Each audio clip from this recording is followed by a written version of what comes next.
You can file this clip under something you don't see every day. It shows a pilot for Southwest Airlines, David Alsop, getting arrested for pretty much the last thing you'd want, at least if you were a passenger: DUI. Apparently, a TSA agent noticed that Mr. Alsop appeared intoxicated during the routine crew screening. They also claimed that they were able to smell alcohol on the man's breath.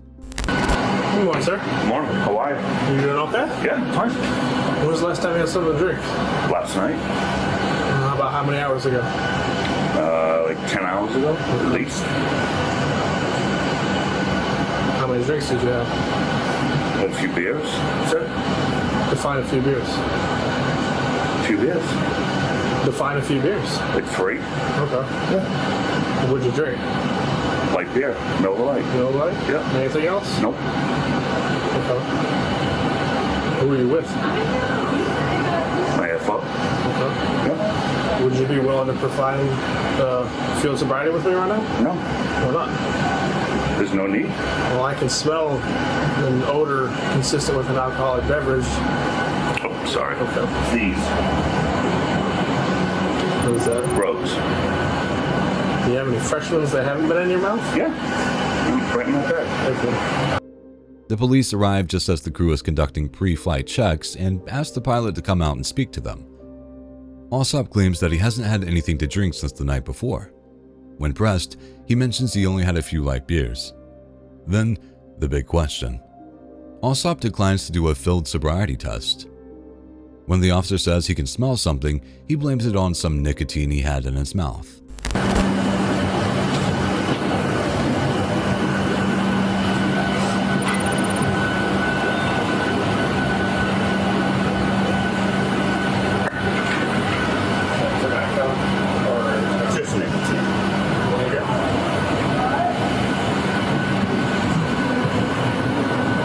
Smells mini.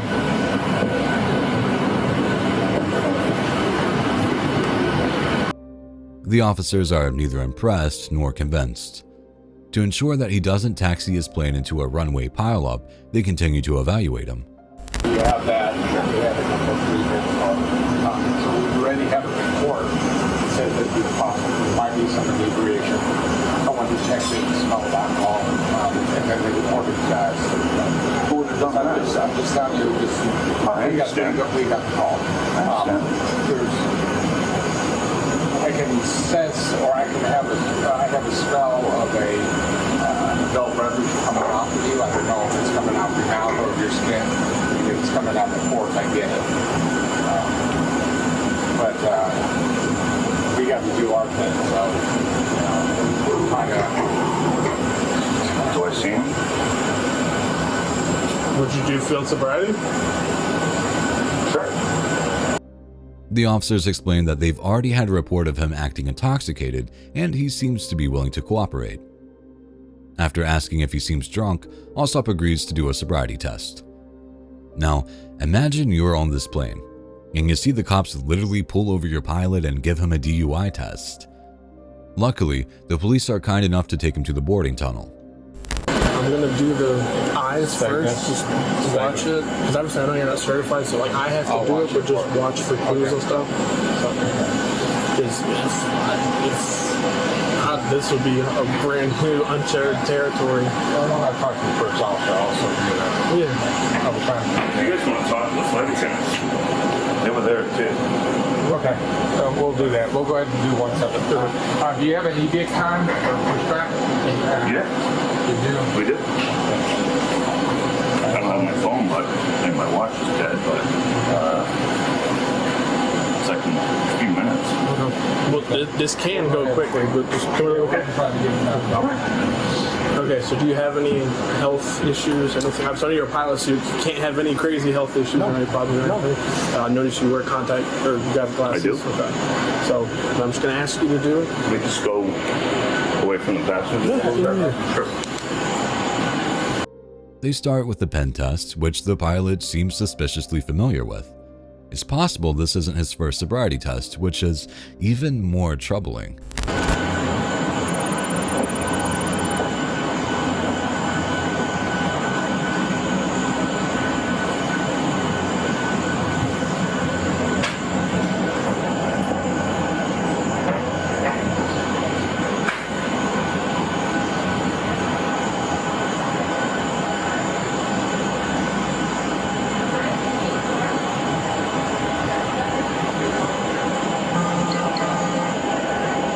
Next, they ask him to take a series of heel-to-toe steps to check his balance.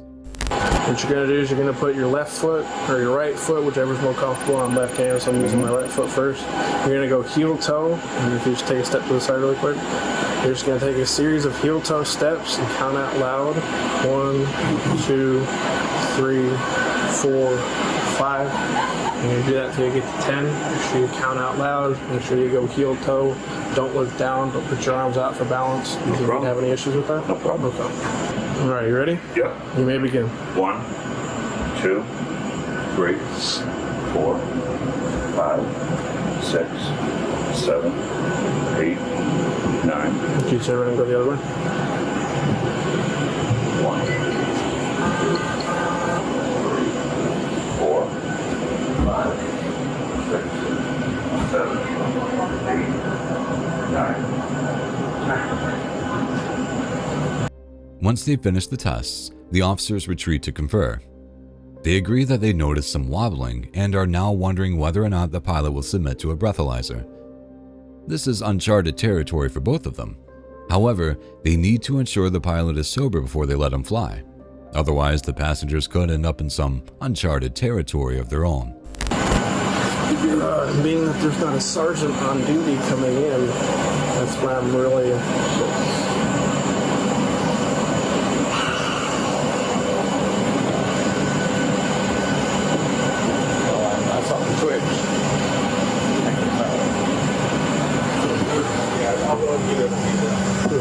Can you come on here so I don't have to squeeze in there? Yeah. Okay. You guys work only at the airport? Yes, ma'am. I know that it's a long time. You said you did an internship at the airport. Going to the gate, they check out me like that.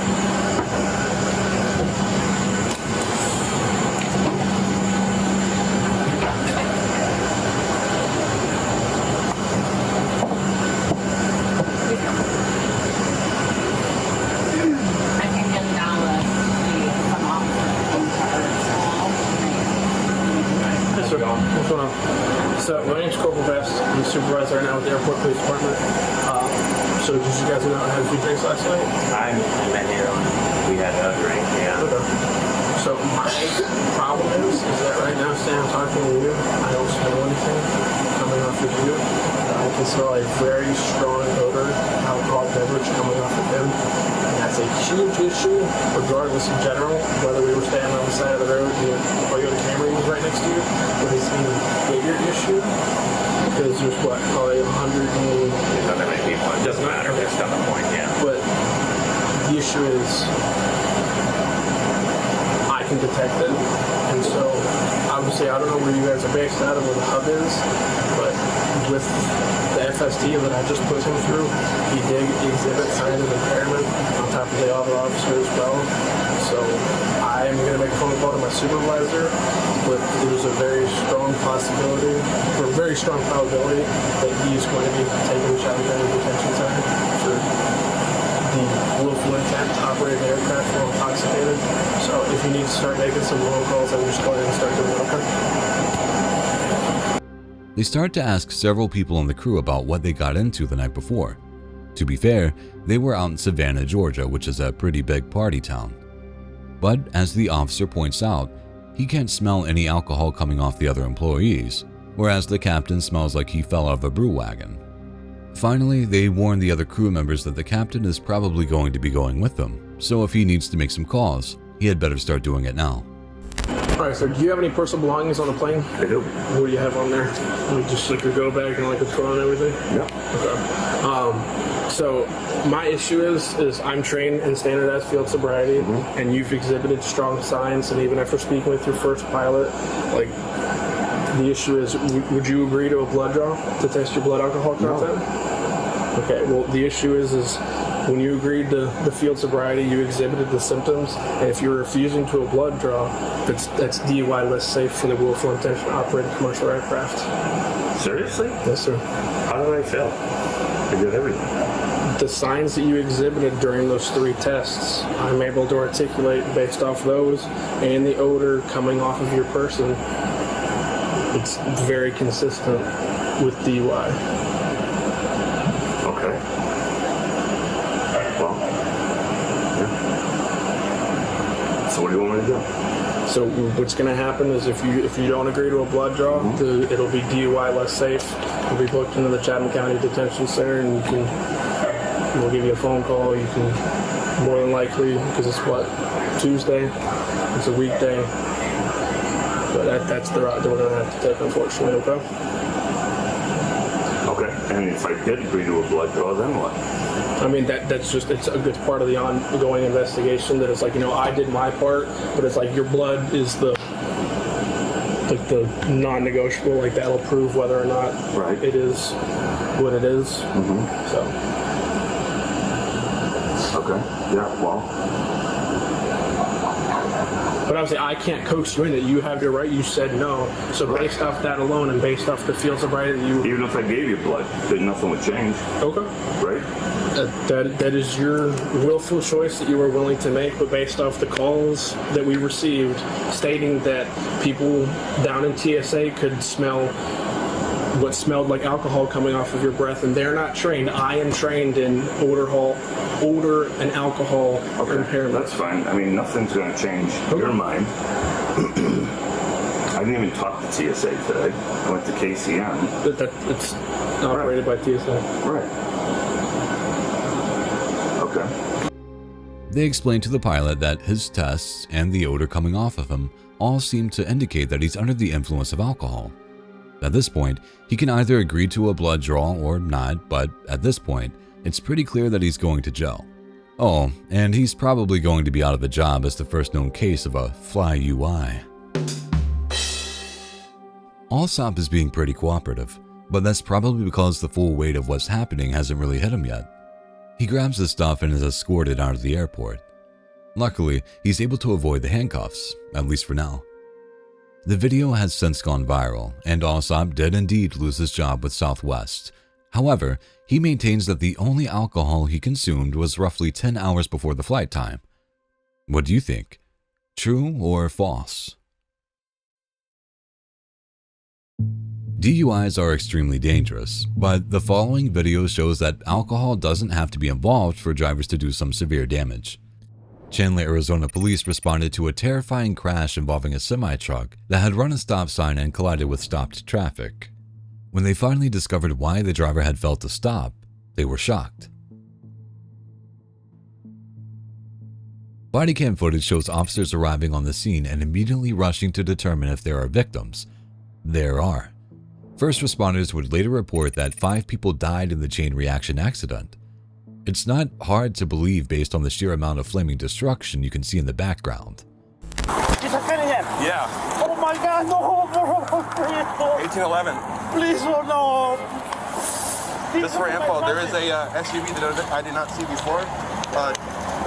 Completely destroyed. Unknown 63s inside. This is my truck. They can move this. Whose truck? Do you know who van this is? And these guys right here. The first thing they need to do is locate the driver of the tractor trailer. There are several survivors as well, and they are attempting to locate their loved ones, some of whom are still trapped inside. The only witness, I think, is that white truck that's in the very back. Yeah. Jesus Christ.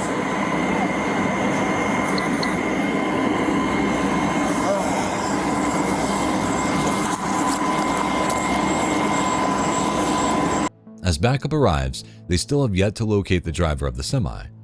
The scene is very chaotic, and some of the cars are damaged so severely that the police first overlooked them. It was later determined that 2 vehicles were actually under the second tractor trailer. They had been rear-ended at such speed that they were pushed beneath the massive truck. You speak English? Yeah, I speak English. Okay, perfect. I can't see right now. Everything flew off, my hat, my headset, everything. Were you involved at all? I'm the truck driver. Oh, this back truck? Yes. Okay. What happened? All I did was look down real quick, looked up, and they were all right there, and I slammed on my brakes, and it just... Okay. Finally, the officer manages to locate the truck driver, 38-year-old Danny Glenn Tenner. Even though there are innocent people trapped in burning cars just a few yards away, Tenner is completely calm. He claims that he simply looked down for a moment, and the next thing he knew, it was too late.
you carrying? It's solar panels. It's not flammable. Solar panels? Yeah, solar Okay. panels. Yeah.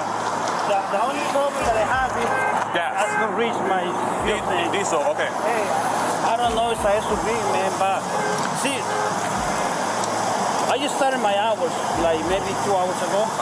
And I was coming this way, so, and I see the how you call right now, congestion, so I start to slow down. And I just slow down and I put my flashes, that way cars behind me, they can see, I slow down, because a lot of cars, most of the time they don't give a But then you got hit? Yeah. Okay. And I was stopped. And all of a sudden I hear like boom, somebody hit me, like what the hell? You can just stay over there for a second, okay? Denny is put into an ambulance for evaluation. But while they have him away from the crash, the investigators decide to ask him some questions about what actually happened. What's your first name? Danny. Is it Daniel on your driver's license or Danny? Danny? Okay. Oh, you have it? Sweet. Cop asked me to pull it out before and he never took it. Oh, that's right. As you can tell, we got a lot going on. Yeah.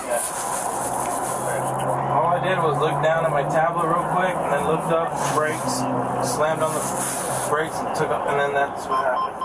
We were asking what he had in the back of that. What did you have in the back of your trailer? All garbage. All garbage? All garbage. Just trash? Just trash. Nothing hazardous that you know of? As far as I know, no. Okay, thank you. You know how fast you're going? Speed limit 65. Okay. Usually set the cruise control at the speed limit. Okay. I can hover my foot over the brake just in case. Okay. Did you have your seatbelt on? Yes, I did. Okay. So I think that's why my shoulder is killing me. All right. So what happened? So you left 19th Broadway, got on the freeway. Got on the freeway, came down here. There was traffic on 17 a little bit. So then I got over here, got to here where it turns into the 10, came down, and it was running pretty smooth. All I did was look down real quick at the tablet because a message came through, and then I was like, what the heck? Okay, whatever. And right when I looked back at the road, brake lights. Okay. And I slammed on my brake, and it just kept, it's an overweight truck, just keeps going forward. During the questioning, he adds a little bit more to the story. This time, he was looking down at a work tablet when the incident occurred. He seems annoyed by the questioning and repeatedly complains about his shoulder, which was injured by the seatbelt in the crash. Do you know how much your vehicle was? How much it weighed? No. How much was your trailer? How about that? Your load? Do you know? It was on the... No, because we just pick up and we go off the gauge in the truck, and then we wait when we get out to Contra because it's the scale. What was the last weight you saw on your truck? It was at 40, the gauge anyways, the gauge read at like 49, 50, somewhere in there. 49,000-ish. Danny's reaction to the crash is strange, almost indifferent.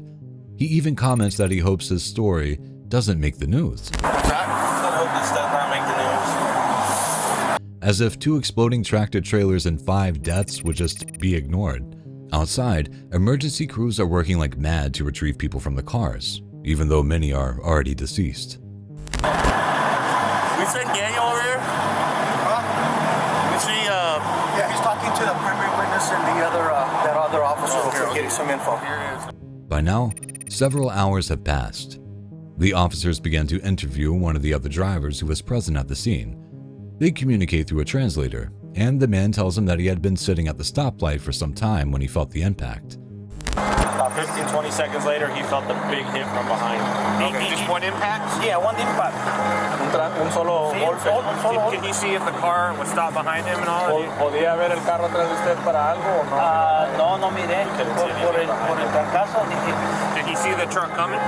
No, tampoco lo miré. No lo miró, o sea, que venía hacia usted. No, miré que venía un troque. ¿El semi o otro carro? No, el rojo. semi rojo. Ajá, pero no miró a nadie enfrente. No, atrás de So he was able to see the semi coming towards him, but he didn't see. Y yo dije, este no va a alcanzar. You never saw anybody behind him other than this. No, porque como este es ese es el semi, ¿verdad? Mi troque, la caja de atrás. Sí. So, si está un carro aquí, no lo puedo ver. Ajá. Solamente pero sí miró el semi rojo. Sí, venía recio. Y yo dije, este no me va a alcanzar a parar. So he said he couldn't see who was directly behind him, if there was anybody behind him. Because of the trailer, but he was able to see the red semi coming at him fast, and he said, oh, that dude's not going to be able to stop.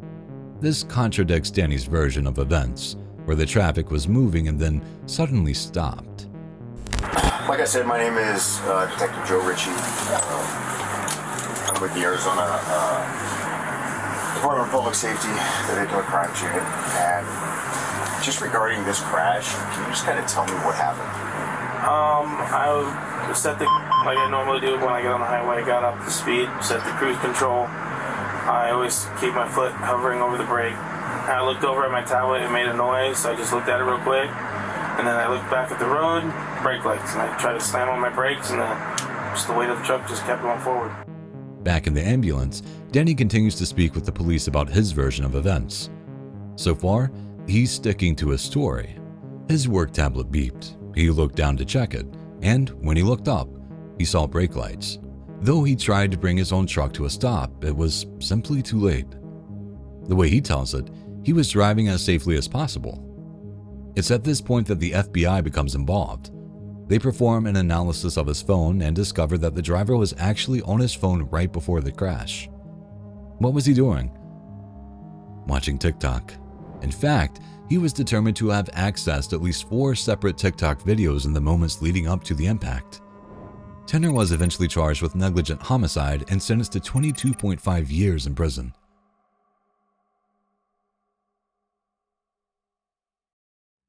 The police may have gotten it right with Danny, but this video shows that they too can make some serious mistakes.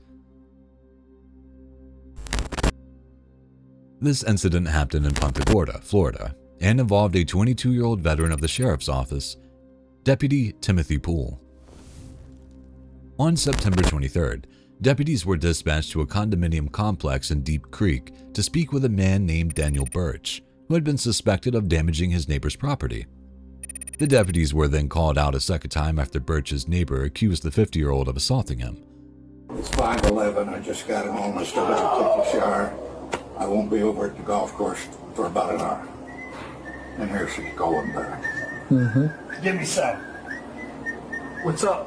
You tell me. I tell you what, if you guys want to cross your T's, go ahead and cross your T's and dot your I's. And let's do it. Let's do what? Do whatever you need to do, because I'm tired of you showing up at my house. I haven't been to your house. This guy's a fucking alcoholic. He's down there at the golf course. Okay. So let's do it or not do it. At some point during an interview with a neighbor, Birch walks up and begins speaking to the officers in an aggressive manner. Deputy Poole perceives Birch's tone as threatening and even asks him several times if he intends to threaten the police or the neighbor. What are we going to do? What are you threatening? Do it or not do it? Are you threatening? Do it or not do it? Did you get to clean up the lamp? Come on. Come on. Go back to your apartment. Do it. Do it. Come on. Come on, bitch. Oh, come on, mother. Why are you lasering me? Because you were already trying to hit me. I didn't try to hit you. Yeah, you're moving up on me. So now I'm bleeding. As Birch attempts to square off with his neighbor, the officer pulls his tasers. He then orders the man to go back to his condo, at which point he tells them to do it several times. Poole obliges. Immediately, he fires his taser at the shirtless man, causing him to try to fight back. The officer then produces his sidearm and points it directly at Birch, who begins to question why the officer attacked him. So now I'm bleeding and you're doing all this. 310 Central. Go ahead and send me back up. Subject tried to attack me. Got him at gunpoint right now.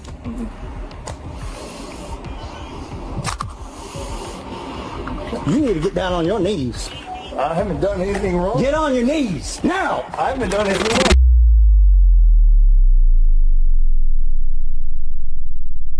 Shots fired. Shots fired.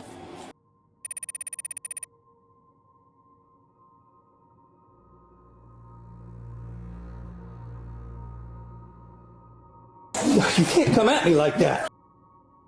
Get back here so I can sit up so I can help you. After Deputy Poole calls for backup, he attempts to order the suspect to the ground, but he refuses. During the confrontation, Birch even reaches a hand out and pushes the officer's gun, causing a round to go off. The officer then fires several more times, striking Birch. An investigation is still ongoing, with many claiming the body cam footage shows Poole acting irrationally and escalating the confrontation. What do you think? Was it murder?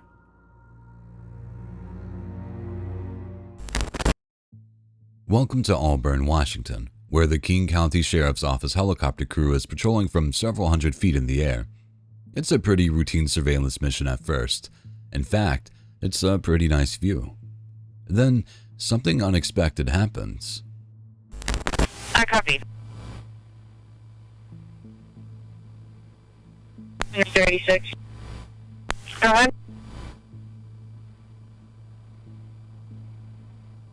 Someone in or near a vehicle takes out a laser pointer and begins shining it directly at the helicopter. This may not seem like a problem, but is actually incredibly dangerous. Not only can it disrupt a pilot's vision, but it can also interfere with surveillance and night vision systems. Hey, we're getting laser struck over your city. I've got the suspect vehicle in sight if you can assist us with this. 313 37th Street Southeast. The funny part is that this is a police helicopter, and with their state-of-the-art equipment, they could zero in on this dude's eyelashes if they want. And so, as the suspect starts to drive away, the people inside the chopper calmly radio the police to come and get him. And we got the car, they're mobile now. 37th Place coming out to 37th Street, making a westbound turn. It's a gray sedan. Occupied at least by 2, because somebody maybe in the passenger seat is lasering us. 750 copy. Bridget. I mean, who would have thought that a helicopter equipped to follow people would be able to follow them, right? The suspects proceed through the Auburn streets, with the chopper radioing out their every move. We're northbound A. Adams Street. Looks like there might be a gray Buick sedan, maybe?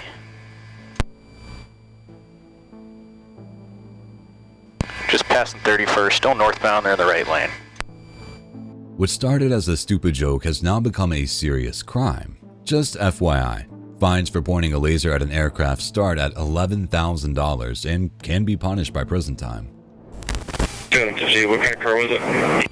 It's like I think it's a gray Buick sedan. Maybe early 2000s.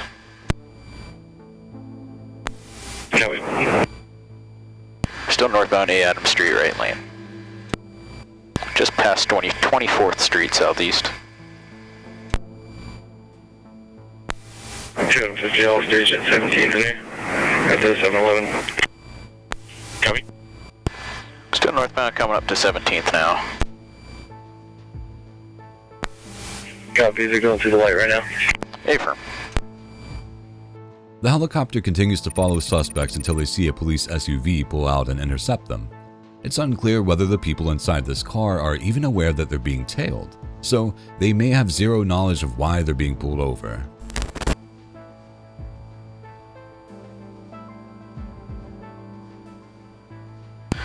Hey Gary, for your guys' PC, you probably had at least 4 positive laser strikes on our aircraft. They continued to do it even as we were orbiting overhead, so they were aware. 250 copy, Jim, so it's coming from the passenger driver side.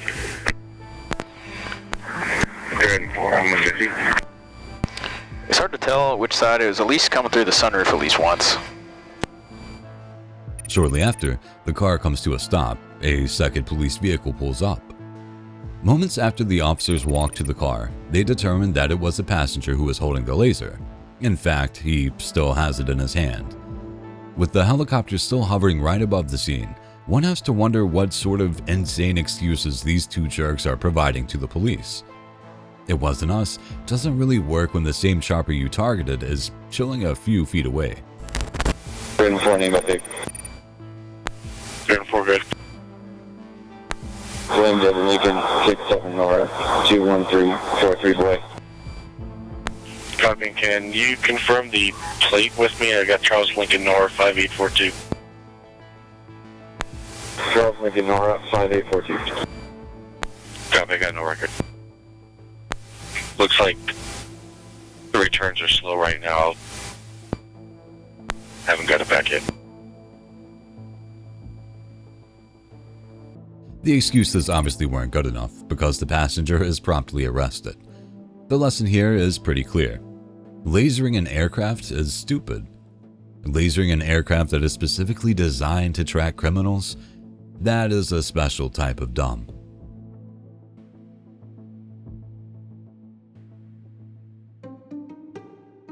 Lots of us wanted to be police officers when we were kids. We may have even dressed up as a cop once or twice. It's cute when you're young, but when 49-year-old Michael Scaleta did it, not so much.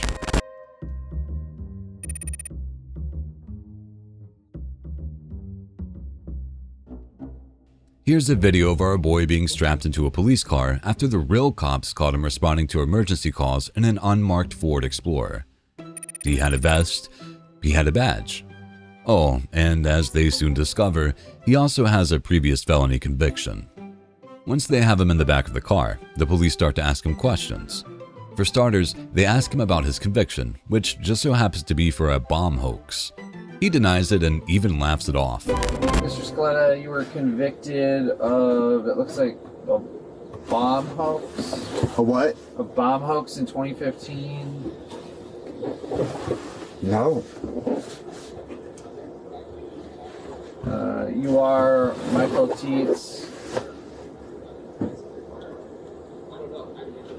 Say what? 8/10/1976. Born in Maryland. Last verse. Yes. Born in Maryland, Baltimore City. I was adopted. Okay, this says in 2015 you're convicted of hoax by false bomb. You were sentenced to 4 months in prison. What? No, bro. Did you get your firearms rights restored? Sorry, I'm not doing it. Just adjusting. I'm just kind of laid back on my seat. Yeah. Sorry. You did not get your firearms rights restored then? Sorry? You have not. I invoked my rights, man. This is all your investigation.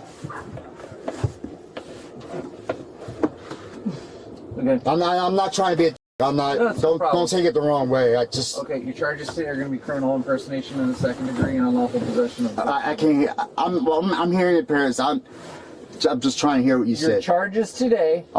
Are criminal impersonation in the second degree, which is a misdemeanor, and unlawful possession of a firearm in the second degree, which is a felony. Oh wow. Okay. Okay. All right. And then do I? How does the court proceed? Like what happens? You go to jail, and then you'll get to speak to a judge either today or tomorrow. Okay. And then they'll determine your bail amount. Okay. He invokes his right to remain silent, while the real officer quickly informs him that he's going to be charged with second-degree criminal impersonation and unlawful possession of a firearm. To get an idea of what Scaleta was up to, one needs to understand what led up to this. Were you on the phone with him? They asked us to come outside. I thought it was for you. Who asked us to come outside? I don't know. He's on the phone with him. No, I thought I was pulled over because I thought you guys needed help with that. Oh no, no, we thought. No, I'm confused right now, man. This is my first day back in a while. So I was out with COVID, and it was bad.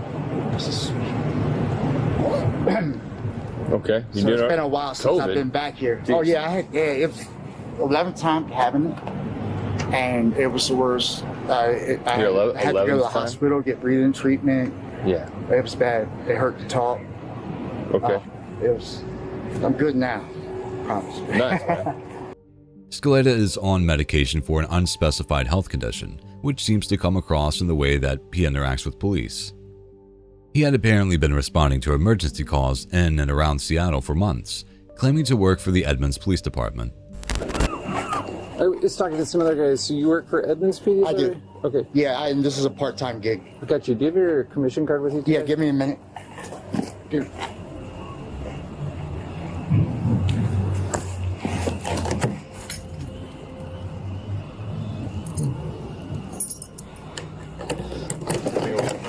No.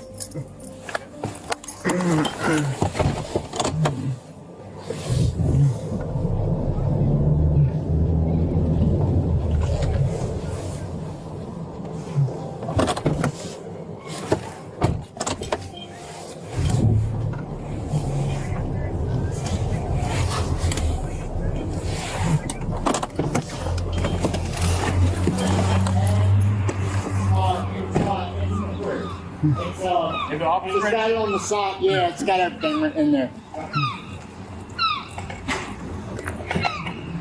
Something about the encounter doesn't sit right, and so the next time the police encounter Scaletta, they ask him to produce his ID badge. It's at this point that they determine that he's impersonating an officer and conduct a search. He acts indignant, but the officers on scene aren't buying it, so they cuff him. I'm here almost every other week. Every other week? Yeah, and then I also work down at the KRM. Okay. And what's your full name? Mezzy Scaletta. M-E-Z-Z-Y. S-C-A-L-E-T-T-A. So your first name is Mezzy? M-E-Z-Z-Y, correct. And Scaletta? S-C-A-L-E-T-T-A. Okay, what's your middle initial? Anthony. And 81076. As soon as he gets back up. What's a good phone number for you?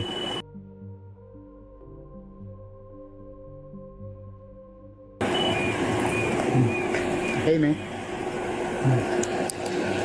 Yeah, it's going to be the green bag. And it's got the my wallet with the credentials and everything on the side of it. And no, upstairs. Yeah. My bad. My apologies. Thank you. Wait, can you, Sarge? Can you stay over here? Yeah. Please grab it. All right, I'll see you in a minute. Is it a loaded firearm that you have with you, Mr. Scaletta? Correct. Okay, can you put your hands on the car, please?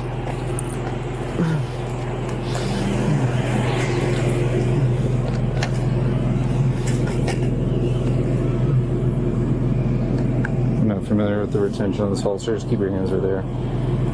Can we not do this in front of everybody? I mean, really? Yeah. You're doing just fine keeping your hands on Okay, that. yeah. I appreciate no it. problem, man.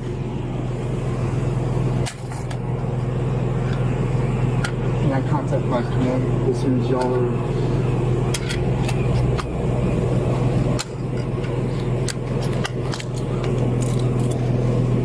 Do you have any other firearms down here? No, sir. I got it. So you're not under arrest right now? Okay. Yes, sir. Wow.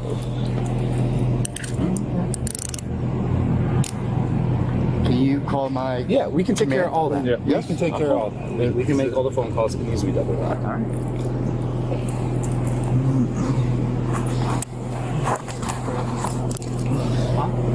And so... His credentials.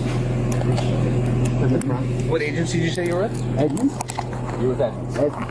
Yes. Okay. You understand me just being detained?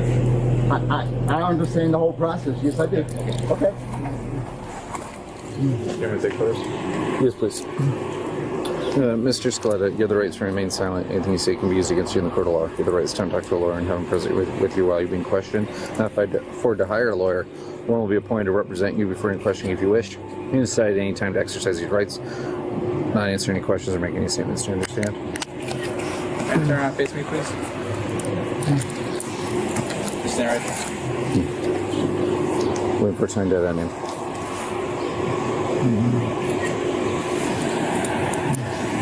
I'm sorry? What'd you say your name was? Mezzy Scaletta. Is it okay if I check your phone? Absolutely. Can you grab my credentials and everything out there, please? The police supervisor begins to explain to Scaletta, who has provided a false first name, why he's being arrested, but he still seems to think that some magical twist of fate will convince them that he's a real cop. Let me finish. First of all, I did not have a weapon on while I was on duty, and I was leaving. I'm off duty. I was leaving. Okay. Okay. So that's number one. Let him explain. Okay. Let him explain. Sure. Go ahead. So if you're us, and especially if you're law enforcement, you understand. We see a guy with a detective badge, police badge. I think there's a SWAT badge somewhere. Yeah. On there as well, right? In our jurisdiction, and we haven't been notified that hey, Salvation Army's got armed law enforcement, and that's not true. You might have just been going from your employment to your car. However, when we came across you, right, you're uniformed and armed. When we came across you, that's an accurate statement. So the concern is, especially because we weren't given notification, right? I'm not operating. I'm not working. I'm not. Well, here's the problem. Leaving. With that. Well, it's messy, right? Correct. Here's the problem with that. You're leaving. Even if you're leaving, Salvation Army, this is the #1 crime hotspot in the entire city for us. I know this. Let me tell you. Okay. I'm a retired Baltimore City. Okay. 27 years. I come out here. Okay. You know what I mean? I get it. Then let me I'm talk. sorry. I think we're getting our wires crossed a little bit, because what I'm trying to get you to understand is, I understand that you're just leaving if you're off duty. But if you know that this is the highest crime area, right? If you know this is the highest crime area in the city, and you know that that's likely to do with your law enforcement experience, and we're going to be in the area, probably not the best idea to be wearing a vest, armed, going to and from, because it's going to make us think some things, up to and including possible criminal impersonation of a police officer. That's why you're detained. We get all that checked out, and you know what? This might be an error for their bosses and our bosses, because if this is all true, right, and we weren't, and we just weren't notified, that's what could have solved this, is an email saying, hey, just so you know, there's a guy, he's law enforcement, he's being hired off duty at Salvation Army, you may see him come and go from the parking lot. That's what we'd say. Sounds good. We've heard nothing. Okay. Have you heard anything about this? No. Have you heard anything about this? So we might have called Edmonds last night. The sheriff? What? We might have called Edmonds PD last night. Yeah. Not on the payroll. Say it again? Yeah, we're not on the payroll. We called Edmonds last night. Is it okay if I go through this? Yes, please. To find stuff? And then I can. Hold on. There's. Oh, that's not my bag. That's no, it's the one with the Gatorade, the electrolytes, to the spare XTS battery. So that's the ring. It's the one with the spare XTS battery in it. Almost 18 months now. 18 months? Yeah. So I was at Thurston prior. Thurston County Sheriff. How long were you at Thurston for? About a year. So when I retired from Baltimore City, Maryland, 4 years ago. I came out here. I worked at the detention center for a little while. They put me in their detention center. I didn't like it. And I was able to secure a spot over at Edmonds after getting some other certifications. And it's the 18-month contract. So with the investigations. So you're only contracted to work 18 months? It's good. Yeah, that's what it is. Yes. So you said you've been at Edmonds for 18 months, but then you said you're only contracted to work. I got another 18 months left. Okay. Okay. So I did the 2 year. That signed on for the 2 years. I got 18 months left.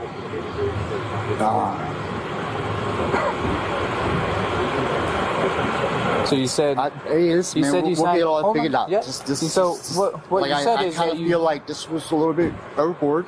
I'm respectful. I get it. You're doing your job. You said you were a retired Baltimore police officer. I was, yes. Okay, so you and I both operate on the reasonable standard. We know. I know it. Absolutely. Just like you got looking for him. I pulled up that I don't know if they put this in the report. So in 2015, he was involved in like a SWAT incident where he barricaded himself inside and had like a whole like threat of like blow the place up. So it was like a bomb threat. SWAT was involved. They came out. He was detained and arrested in District of Columbia. That was from Lynx back in 2015. He's saying that he retired from Baltimore City Police after doing like 24 years or some shit 4 years ago, which he's a convicted felon. He wouldn't be retiring 4 years ago. And then he's saying he got a job out here, Thurston County, was only there for a short time, and then he initially said he was working for Edmonds PD for 18 months, and then he said he has 18 months left on a 2-year contract with Edmonds. Did he get his firearms rights restored?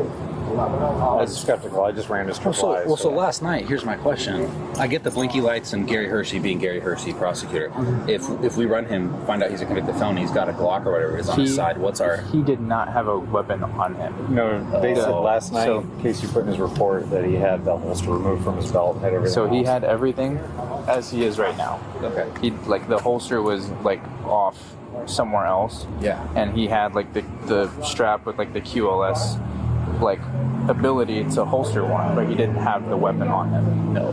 Yeah, he's going to jail. 100% the right call. Across the board. Did you see my face once that dawned on me? What was going on? Yeah. I pulled up to ask some questions about him working here. Because I didn't see him because he's parked over here. And then he came around the corner, was everything good? And I looked down and I was like, oh.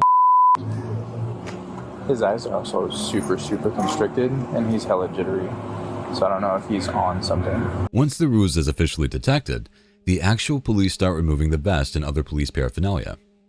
It's actually impressive just how real Scaleta's entire getup is. In fact, it's possible that pretending to be an officer wasn't his only side gig. They also found a firefighter's helmet in the back of his vehicle. So, what's this all about? Scaleta sure seems to get a personal kick out of pretending to be an officer and bossing people around, but the longer he sits in the back of the police car, the more he keeps talking. Suddenly, he starts talking about drugs. So I have medicine that I'm on treatment for. Don't get over excited when you hear this. So I had cancer in 2014. Sorry about that. So I was prescribed, it was an aggressive treatment. So when I was prescribed narcotics for pain relief. Yeah. I wasn't able to, like, when I didn't need it anymore, I wasn't able to just, like, stop. Felt like I was having a heart attack, the withdrawals, right? Yeah. So I'm under treatment, and it's prescribed and everything. It's in the bag, in the front seat. What is the medication? It's the, is it methadone? No, it's like it goes under my tongue. It's Are you having an opiate withdrawal? Is that what you're trying to tell me? Sorry? Are you trying to tell me you're having an opiate withdrawal? No, I don't. No, so I have medicines in there. So that way you can just hand it off. It's in the bag. It's right on the floorboard of the front seat. I cannot grab your medication and bring it to the jail with you. You have to tell the jail nurse what medications you're on or who prescribes them. Or okay, all right, and then they can check it. Yeah. So I'm just worried about, like, if I don't see a judge and I'm not able. Yeah, like, you can't bail out. Yeah. Yeah. I don't want to go through withdrawals, because that was like the scariest moment of my life, Yeah. Yeah, just make sure you tell the jail nurse that you're gonna withdraw. But I'm not like an addict or like somebody like that. I made the choice. I wanted to get off of it. My body was dependent on it. Okay. What is the medication that you need? It's Suboxone? Yes, that's it. It's sublinguals, and also my ADHD medicine, but that's not important. I'm not trying to, like, nothing's going on right now. I'm just tell them anxious. That's all. A Suboxone prescription and you think you're going to withdraw, and they'll know what to do, okay? Okay. Do they treat people for that, or I don't know how it goes, man. I don't know exactly what the jail can and can't do. Right. But they're still going to want to know if you're going to have a withdrawal. Yeah. So they can monitor you, or right. Yeah, exactly. So what's the process now? What are we doing? You're going to the Kitsap County Jail. Okay. The mention of drugs is a big red flag for this officer. In fact, when they're en route to the jail, he lets Scaletta know exactly what he thinks is going on. I'll take a drug test for you. Okay.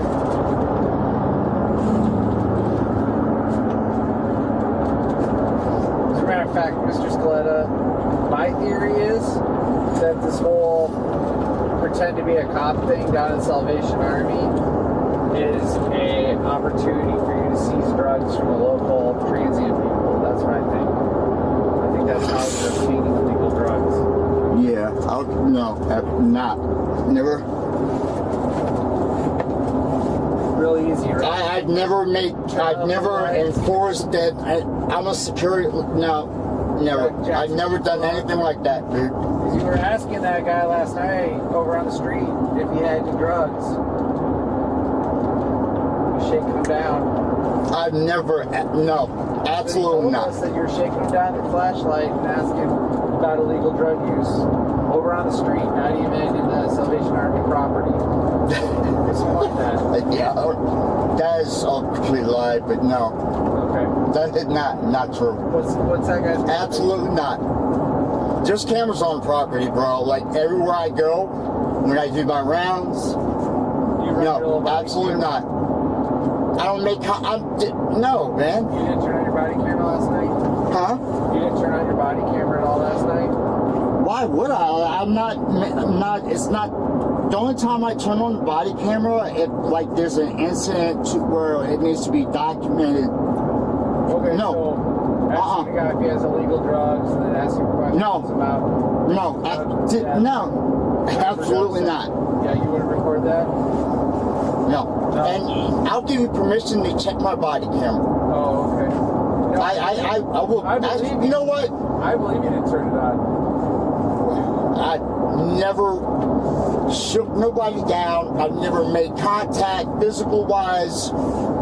I chat with everybody, man. Yeah. I tell them they got. No, absolutely not.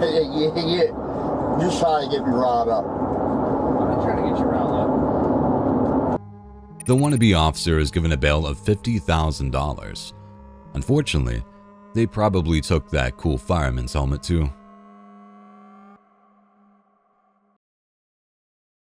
Here's another officer-involved shooting, this time from San Jose. That said, we can have a bit more fun with it for two reasons. First, the suspect survived. Second, the circumstances surrounding the shooting are extremely bizarre. On Saturday, January 4th, 2020, officers were dispatched to an Arco gas station due to the reports of a man standing near the pumps holding a lighter. San Jose Emergency, what are you reporting? Yeah, hey, you need to send emergency services out here. Police, Quimby, Arco and Quimby. There's an idiot standing over here with a gas pump handle in his hand and a lighter. A cigarette lighter is lit. He's an idiot. You need to get a cop out here. Can you do that? Hey, what's bothering you so much you're willing to do something like this?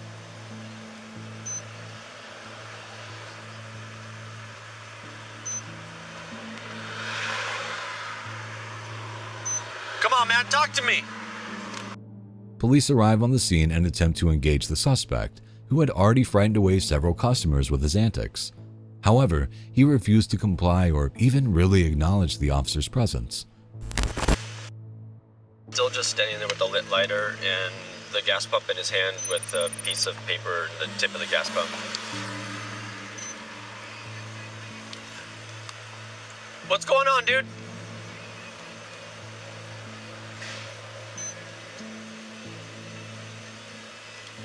Tell me what's going on. This way I can help you. Because the man seemed intent on starting a fire, officers had to be extremely careful about how they interacted with him. For starters, as you can see, they kept their distance. But because the suspect would not engage, they were unaware of what the problem even was. Come on, man.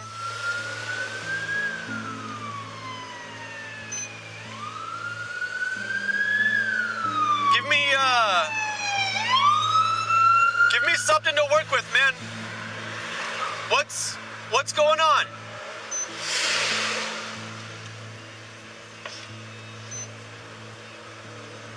Come on, man. Talk to me. After several minutes of this, a second group of officers arrives, and they discuss using a shutoff valve to cut the gas flow to the pump. So far, the man has not even provided the police with a name. I believe there's a shutoff valve right next to the cashier's window.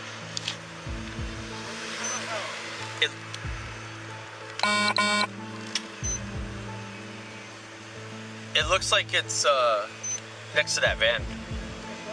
Next to the van.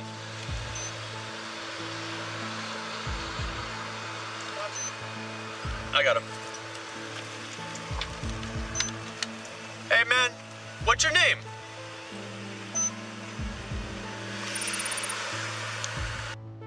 Oh, it does look like the pump is live. Okay.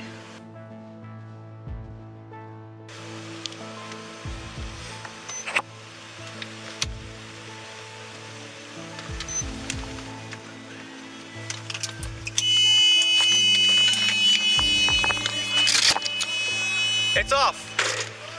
You're good. With the pump shut off, they move in to engage the man. Two of the officers grab less lethal shotguns, which fire small stock rounds capable of stunning a suspect. Next, they move in to speak to the man, ordering him to put down the lighter. However, he continues to try and produce a spark. Hey, put down the lighter.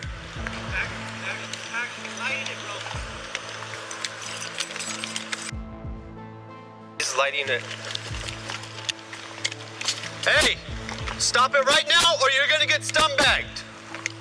Hey, stop right now or you're gonna get stun-bagged. Hey, stun-bagged.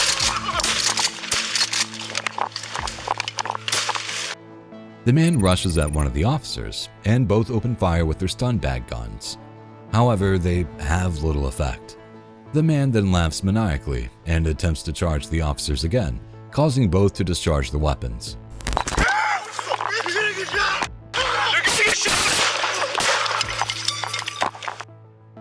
Shots fired. The strange man was later determined to be Jose Antonio de los Santos, a 32-year-old from San Jose. De los Santos has a history of gang activity and was currently on parole during the time of the incident. Again, he survived the incident. However, nobody has been able to provide an explanation for why he was trying to burn down the gas station that day, not even De los Santos himself.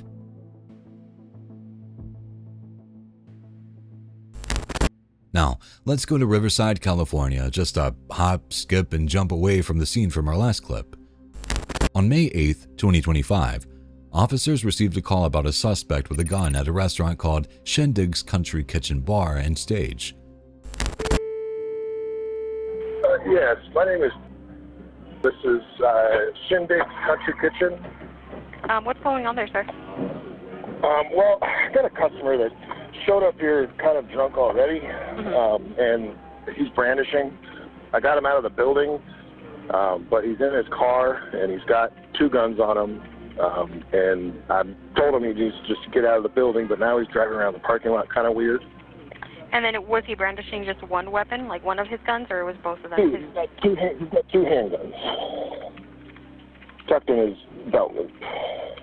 Oh, okay. Did he point the gun at anyone? But he's not threatening anybody. He was acting totally normal. He's not being threatening to anybody, but he ended up pulling one of them out and put it on the counter. And then so that was when I was like, okay, this guy, I got him outside. But he's now kind of just driving around the parking lot kind of weird. Gotcha. What kind of vehicle is he in? But he's not acting like confrontational. He's really nice to me. Like, I'm not like trying to say this guy's acting like he's threatening us. He's just drunk and he happens to have a gun with him. He's a nice guy. I had a civil conversation, but I had to get him out of here because he showed the customer's gun. And so, what car is he driving? He's in a, he's parked right out front. He's in a RAV4, probably like a 90. Like an older model? silver RAV4, Toyota RAV4. It's a strange situation, and the Shindig's owner doesn't even seem particularly concerned about it. He just wants to keep his customers safe. Adding to the bizarre nature of the incident is the fact that the suspect, 28-year-old Isaac Ambrose, had no criminal history. What he did have were 2 loaded .40 caliber handguns.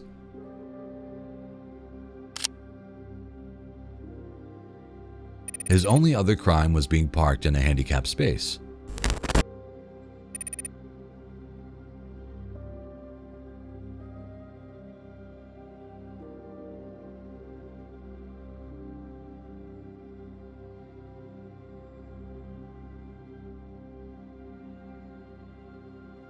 Surveillance footage shows Ambrose looking severely intoxicated as he stands in the parking lot. Several seconds later, 2 motorcycle officers approach him from behind. He first walks away, but then returns with his hands in the air, appearing to be unarmed. The officers use their PA system to order Isaac onto the ground, but he does not initially comply. Unfortunately, as he approaches his car, he makes the mistake of reaching for his waistband. Sit on the ground. Sit on the ground. Get on the ground right now. Sit down. Get down. Don't get in the car. Don't get in the car. He's reaching for his waistband. He's reaching for his waistband. Don't move. Knowing that at least one of the guns is in the car, the officers warn Isaac not to get into the vehicle and draw their service pistols as they do so. They fire 2 shots, striking Isaac. He's reaching for his waistband. Don't move. Don't move. Do not move. You got gloves? You want to put your gloves on? You got gloves? The officers quickly move in to secure Isaac and render aid. They realize that he had an empty gun holster in his waistband and was not actually armed. I got the radio. You good? Yeah, I'm good. Okay. Yeah, he went back here. You're good. Give me your hand, dude. Come on. Hold on. You guys are good? Yeah, hold on. Hey, hang on. Hold on.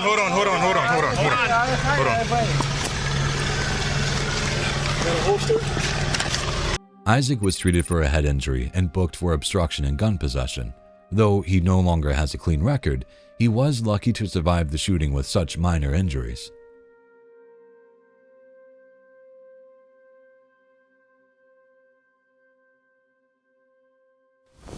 Let's go to Anaheim, California, for an incident that starts out pretty hilarious but quickly devolves into something else entirely. On Saturday, June 22nd, 2024, calls came into the Anaheim Police Department about a nude male acting strangely. What's your emergency? It's not an emergency, but there is a guy completely naked on North and Anaheim Boulevard. And like he's wearing no clothes at all, or he just has no pants? He is like I just saw and everything. Like he's on drugs and he's completely naked. Does he look like a homeless person? He looks like he's on drugs. I don't know. Sorry, he could be homeless, but he doesn't look completely homeless. Does that make sense? Does it look like he's aware that it's showing, or no? He looks like he's on drugs and like on a good one. It's hard not to laugh at the thought of a drugged up naked man swinging like Tarzan in the middle of a busy street. But it's still a crime.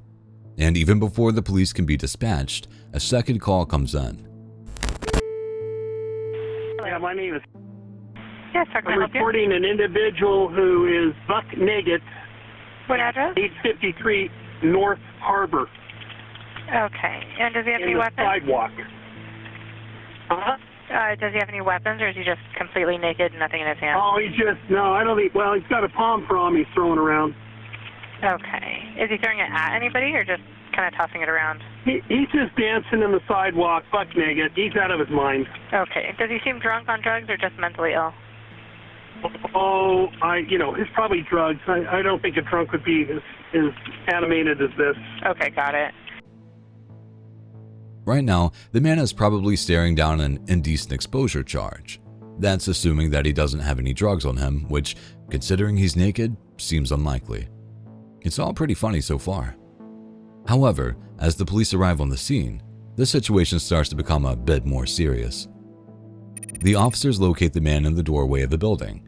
Just as the caller said, he is completely nude. However, he is no longer armed with a palm frond. There we go. Hey, buddy. What's going on, dude? How you doing? All right? It's okay. It's okay. It's okay. It's all right. Palms together. It's all right, team. Hey, can one of you guys cuff him real quick? Hey, give me a pair of cuffs.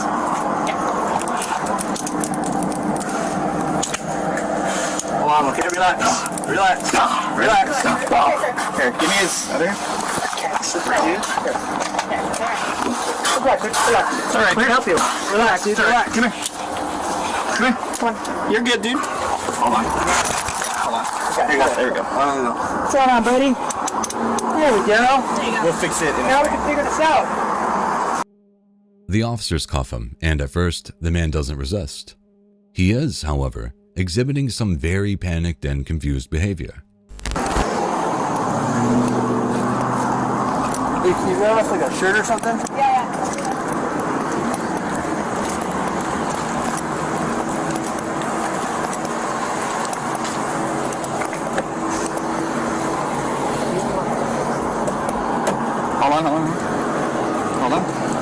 Hold on. And then double up? Yeah, hold on. I got pants and I got a turbo shirt. Hold on. The officers are incredibly gentle and sympathetic. They carefully lead the man to a squad car and attempt to find something they can use to cover him. The man, for his part, doesn't resist at all. It seems clear that whatever he's on, he's deep in the throes of it. Good? Yeah, see, dude. Sit down. Go for a ride. Have a seat. They attempted to take the man to the jail for processing, but the officers were informed that the man in question needed to be medically cleared first. This meant driving the man to the hospital. Along the way, circumstances started to change again. The man is now lying down in the back seat, which is causing some alarm for the officers. They determine that he is breathing, but he is shivering and clenching his teeth. Worst of all, he is barely conscious. At this point, they become concerned about a possible overdose and decide to grab Narcan. You got a pulse and he's breathing. Yeah. Someone on the back of the car. I hear you. Can you sit up? He's clenching his teeth. Yeah. He's breathing. Yeah. Is he shivering? It's like shaking his teeth. It's not, I don't know if it's supposed to happen. He's got a pulse. I'd say milder. I mean, he's in a modified recovery position. We have airflow. Can you sit up? 66 is en route. Sit up. He's breathing. He's conscious. Are you able to sit up? Hey. Can you hear me?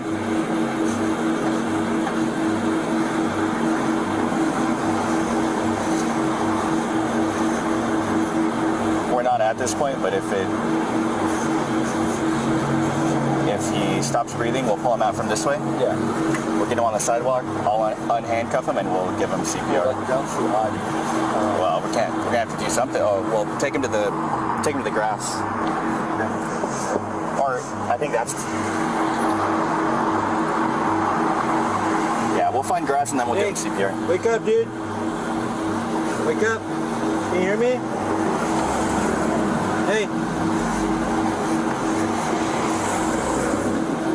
I can't do this. You gonna hit him with it? He's trying to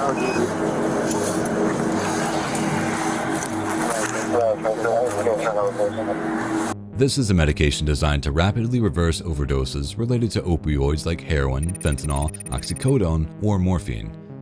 Once administered, it can start reversing the OD in a matter of minutes.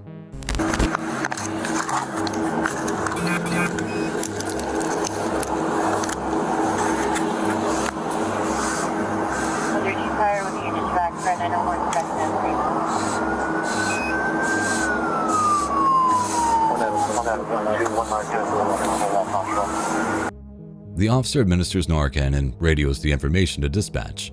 They then wait to see if it takes effect.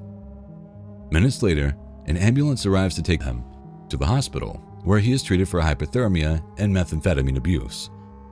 Unfortunately, he passed away the following morning due to cardiac arrest.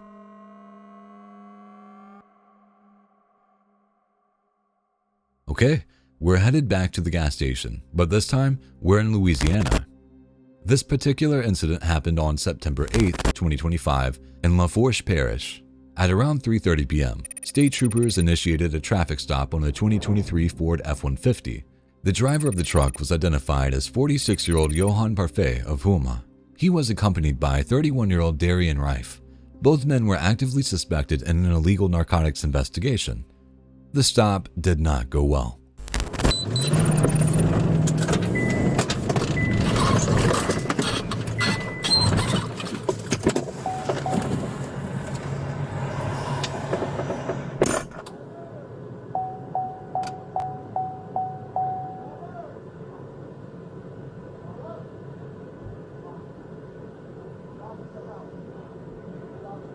CP has the vehicle stopped at Wilson's off of 20. Footage shows two cars pulling the men over at a gas station. The first trooper orders the driver to put the truck in park, but Parfait quickly backs up before driving down a nearby road. The one officer still in his vehicle immediately gives chase.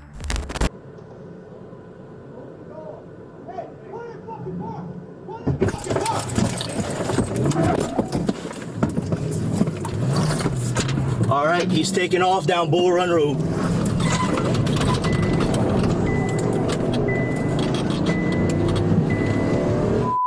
Region 2 in pursuit of a Ford Raptor Gray, heading towards 311 on Bull Run Road. During the chase, Parfait's truck approaches speeds of nearly 100 miles per hour. The pursuit lasts a full 22 minutes before the passenger exits the vehicle. Speeds in excess of 100 miles an hour. Coming up to the end shortly if we could get a drone on standby. Bail, bail, bail, bail, bail.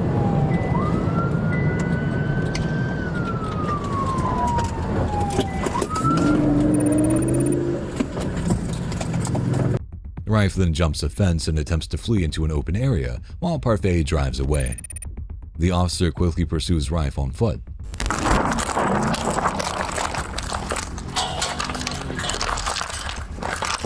I'm chasing this driver. I'm in passenger. You get back up the road. Hey, I will chase the piss out of you if you don't stop.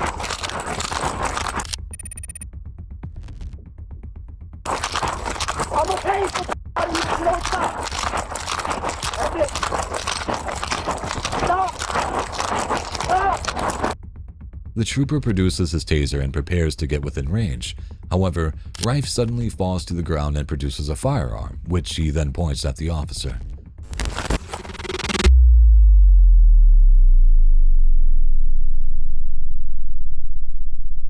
Yo, let me talk. I got shots fired. Suspect down. He's got a gun on him.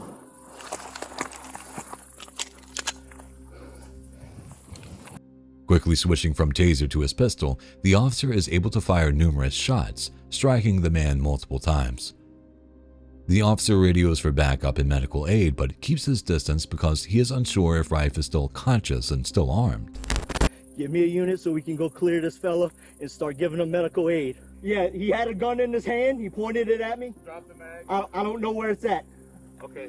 All right, let's approach and see if we can locate that firearm. Break and turn left on the dojo. Backup arrives soon after, and the two troopers approach the suspect, who is lying in the field. They immediately identify the weapon, which is still in Rife's hand. However, the suspect appears to be deceased. Finger on the trigger. All right. Put me 660 at 3087. Yes, sir. Coming up to you quickly. Hold on.